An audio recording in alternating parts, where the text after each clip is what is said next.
ಎಲ್ರಿಗೂ ನಮಸ್ಕಾರ. ಇವತ್ತಿನ ಒಂದು ಸಬ್ಜೆಕ್ಟ್ ಅಂದ್ರೆ ಪೈಲ್ಸ್ ಅಥವಾ ಮೂಲವ್ಯಾಧಿ ಅಂತ ಏನ್ ಹೇಳ್ತೀರಿ ಅದ್ರ ಬಗ್ಗೆ ಮಾತಾಡೋಣ. ಯಾಕಂದ್ರೆ ಇದು ತುಂಬಾ ಕಾಮನ್ ಆಗಿದೆ. ಡ್ರೈವರ್ ಆಗಿರ್ಬೋದು, ತುಂಬಾ ಹೊತ್ತು ಕೂತು ಕೆಲಸ ಮಾಡೋರಿಗೆ ಹೀಟ್ ಇನ್ಕ್ರೀಸ್ ಜಾಸ್ತಿ ಆಗುತ್ತಲ್ವಾ, ಅಂತವ್ರಿಗೆಲ್ರಿಗೂ ಪೈಲ್ಸ್ ಪ್ರಾಬ್ಲಮ್ ತುಂಬಾ ಕಾಡ್ತಾ ಹೋಗುತ್ತೆ. ಯಾಕಂದ್ರೆ ಅವರು ಕಾನ್ಸ್ಟಿಪೇಷನ್ ಮಲಬದ್ಧತೆನೆ ಸರಿ ಮಾಡ್ಕೊಂಡಿರೋದಿಲ್ಲ. ಸೊ ಅದರಿಂದ ಏನಾಗುತ್ತೆ, ಲಾರ್ಜ್ ಇಂಟೆಸ್ಟೈನ್ ಎನರ್ಜಿ ಹೋಗ್ತಾ ಹೋಗುತ್ತೆ. ಆಗ ಒಂದು ಮೋಷನ್ ಮಾಡುವಾಗ ಬ್ಲಡ್ ಬರುವಂಥದ್ದು, ಉರಿ ಆಗುವಂಥದ್ದು ಹಾರ್ಡ್ ಮೋಷನ್ ಆದಾಗ ಕಾಮನ್ ಇದು. ಸೊ ಅದ್ರ ನಂತರ ಫಿಶರ್ಸ್ ಆಗುತ್ತೆ, ಹಾಗೇನೆ ಇನ್ನು ಬಿಟ್ಟಾಗ ಪೈಲ್ಸ್ ಅಂತ ಆಗುತ್ತೆ.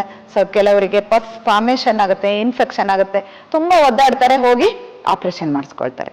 ಆಪರೇಷನ್ ಮಾಡಿಸ್ಕೊಂಡರ ಹತ್ರ ಕೇಳಿ ಏನಾಗಿರುತ್ತೆ ಅಂತ.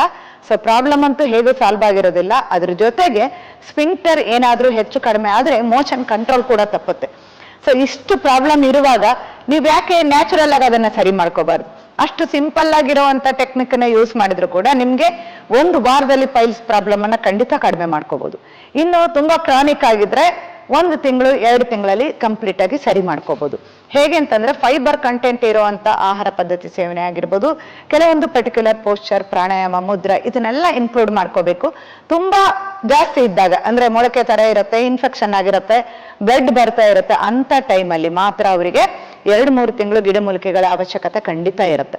ಅದನ್ನು ಕೂಡ ಪಂಚಗವ್ಯದ ಭಾವನೆ ಕೊಟ್ಟು ನಾವು ಡಿಫ್ರೆಂಟ್ ಆಗಿ ತಯಾರು ಮಾಡೋದ್ರಿಂದ ಪೈಲ್ಸ್ ಪ್ರಾಬ್ಲಮ್ಗೆ ಯಾವುದೇ ರೀತಿ ಭಯ ಅಥವಾ ನಿಮಗೆ ಸಂಕೋಚ ಬೇಕಾಗಿರೋದಿಲ್ಲ.